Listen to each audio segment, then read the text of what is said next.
At the Administration for Children and Families, or ACF, within the U.S. Department of Health and Human Services, we are supporting the mental health and well-being of children, youth, and families across the country. Connection to one's culture and community can be a powerful tool in promoting well-being. We spoke to 3 Native young people connected to the Akwesasne Boys and Girls Club to hear about how they found connection in their culture and how it impacted their lives. Our culture makes us stronger.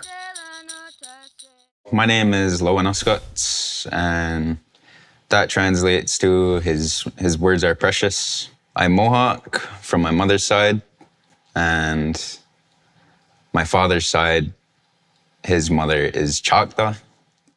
My name is Yanyande Cook, which means that she grows something. I'm from the St. Regis Mohawk tribe, which is here in Akwesasne. We're Ganyageha, or also known as Mohawks, or First Nations. My name is Nora. My Mohawk name is Dawanizalete. It means bright day. Wagetnesio, I'm Snipe Clan. Jadiwala Nakdawagosliago, I'm 17. And I'm a member of the Akwesasne Mohawk tribe. Connection to culture. Personally, growing up feeling very disconnected from the culture, I kind of felt like a lack of sense of belonging. So, in the back of my mind, I knew that I was Native American. I knew that I was Mohawk. I knew that I was from the St. Regis Mohawk tribe.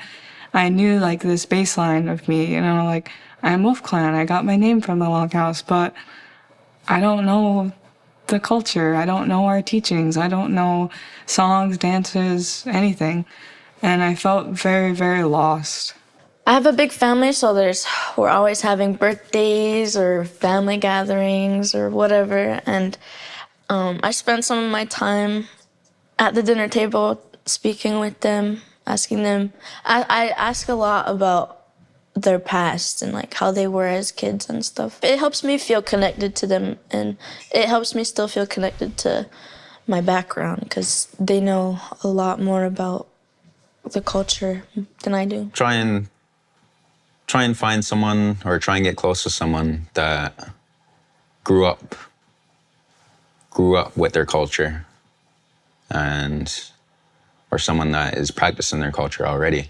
Not a lot of people want to go and have conversations with them. They just want to move on to the next thing and go, go, go, go. But it's good to sit down and actually have a conversation about the past and how to keep the traditions going. Pick their brain about it, because I guarantee you 100% that they'd be open to tell you as much as they know.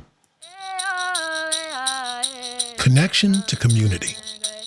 It's okay to feel fearful, I guess, of trying to learn about your community, and it's okay for whatever feeling that comes up, whether it's a negative feeling, a positive feeling, or even just the lack of connection. I'm working every day towards learning my culture and trying new things and learning the beading, the corn soup making, the fry bread making. I'm learning recipes, and it's just every day I do get closer and closer to my community and my culture. Just because the culture is so spiritual, it keeps you grounded, keeps you connected. I did go to a social during the winter, and it was like no other, honestly. The music started and everybody got up out of their seats and everybody just danced. There was no conversations. Everybody was just enjoying themselves. That was my first real experience where it was just community, and we shared a meal together, and it was very, very warm.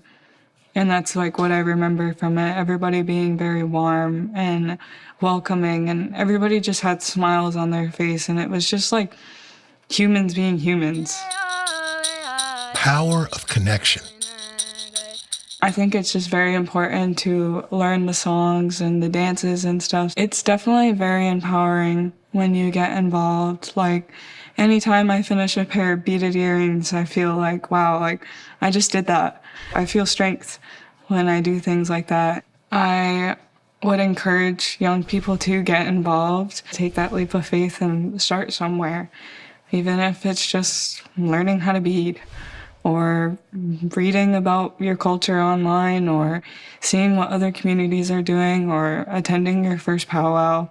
Go out into your community and like look for those things, like look out for things on social media for, longhouse gatherings or traditional teachings or basket making classes, moccasin classes, like things like those, and attend those classes and just really ask questions. To find out more about ACF's mission, impact, programs, and behavioral health work, visit acf.hhs.gov/behavioral-health. This video was developed in partnership with youth.gov.